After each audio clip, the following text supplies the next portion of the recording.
tu flottes dans le vide. Plus d'air, plus de bruit, plus rien. Juste le silence absolu brutal qui t'enveloppe. Tu es dans l'espace, sans combinaison. Et tu as environ 15 secondes pour survivre. Mais comment? Est-ce vraiment possible? Ou est-ce un mythe qu'on aime se raconter? Tu vas voir que la vérité, comme souvent avec l'univers, est bien plus étrange que la fiction. Avant d'aller plus loin, une chose est claire. Personne ne te conseille de tenter l'expérience. Mais les scientifiques, eux, l'ont sérieusement étudié.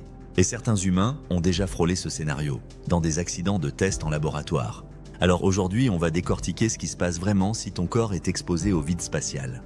Et comment il réagit. Spoiler, tu n'exploses pas. Salut à toi et bienvenue dans l'œil d'Orion, la chaîne où on explore l'univers et les mystères qui l'entourent. Si tu veux continuer à découvrir les secrets les plus fous de l'espace avec nous, abonne-toi maintenant. Ce simple geste soutient toute l'aventure. Allez, reprenons. Commençons par un mythe. Non, tu n'exploses pas dans l'espace. Les films aiment exagérer. En réalité, le corps humain est bien plus résistant que ce qu'on pense. Ce qui te menace vraiment, c'est le vide, c'est-à-dire l'absence totale de pression, de chaleur et surtout d'oxygène.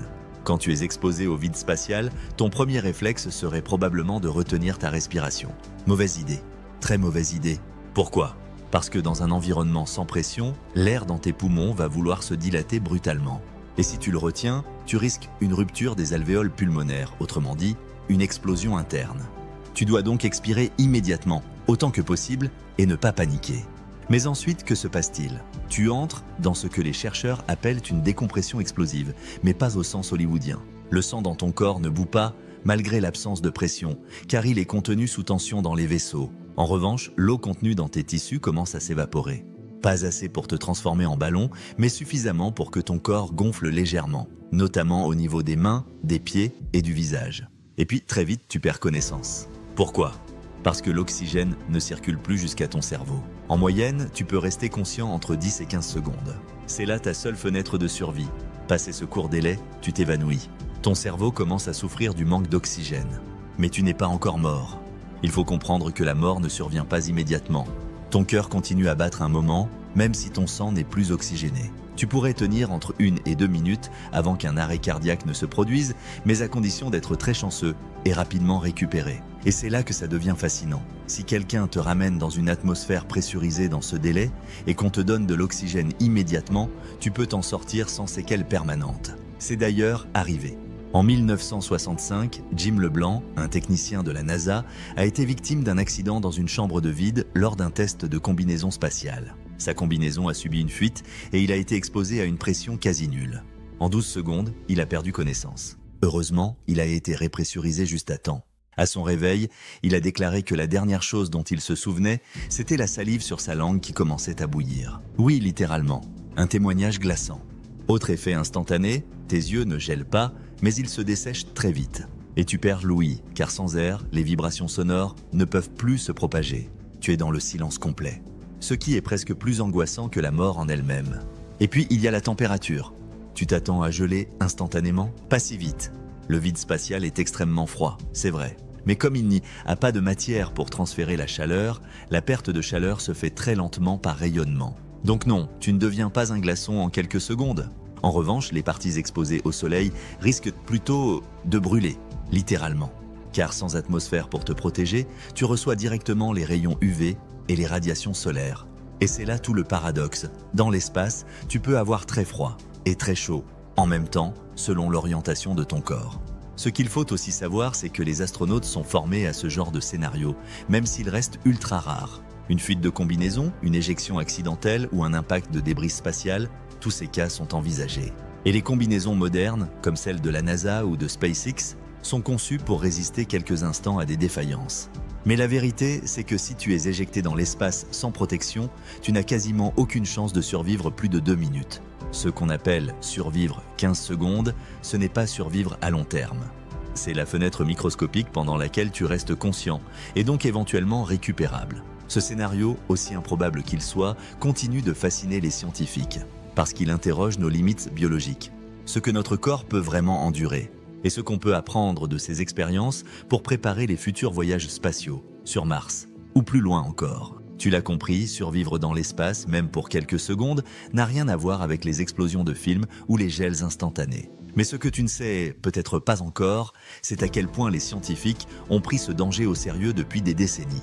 Et à quel point notre corps, malgré tout, peut encaisser l'impensable dans un environnement aussi hostile. Depuis les débuts de la conquête spatiale, les ingénieurs de la NASA, mais aussi de l'ex-agence soviétique, ont tenté de comprendre jusqu'où l'humain pouvait aller. Et parfois, ces tests sont allés très loin. Trop loin. Les premières expériences ont été menées sur des animaux. Dès les années 50, des chiens, des singes et même des cochons d'Inde ont été exposés à des conditions de vide total dans des chambres d'expérimentation. Les résultats? Terrifiants. Les animaux perdaient de connaissance en quelques secondes. Leur cœur continuait à battre brièvement, mais sans intervention, ils mouraient en moins de 2 minutes. Une tragédie scientifique, mais une base de données cruciale pour la suite. Ensuite, ce furent des mannequins humains bardés de capteurs.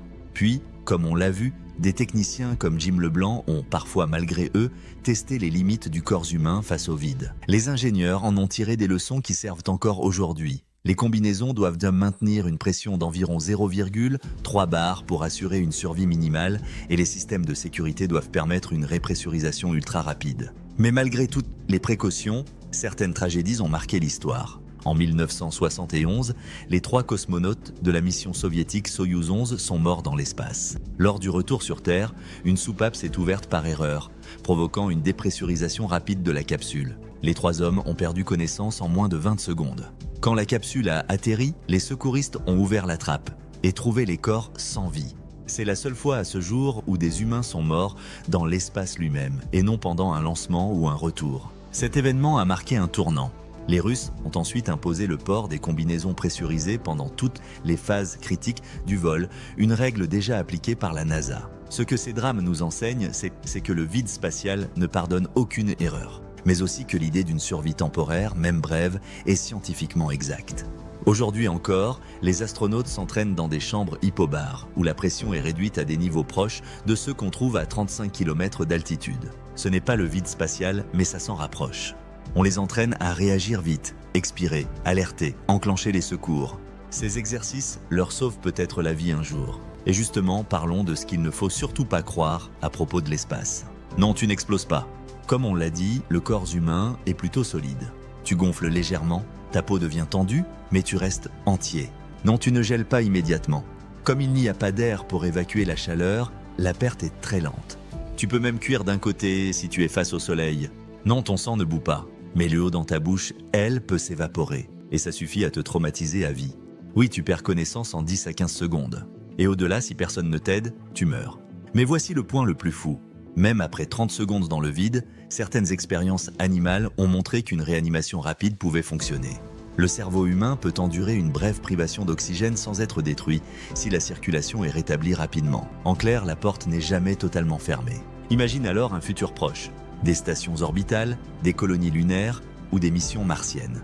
Le risque d'un incident de combinaison, d'un sas mal fermé ou d'un impact de micrométéorites sera toujours là. Et c'est pour ça que ces 15 secondes de conscience pourraient faire la différence entre la vie et la mort. Tu t'éjectes? Tu flottes dans le vide?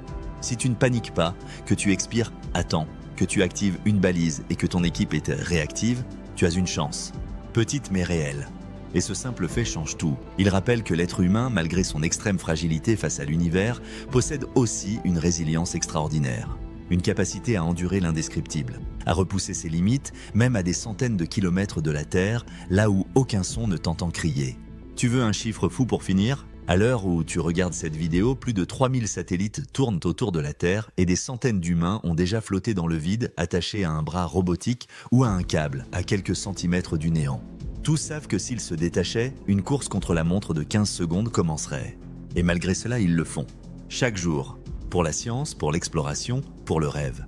Car comprendre comment survivre dans l'espace, c'est comprendre ce qu'il faut pour oser y aller. À bientôt, merci.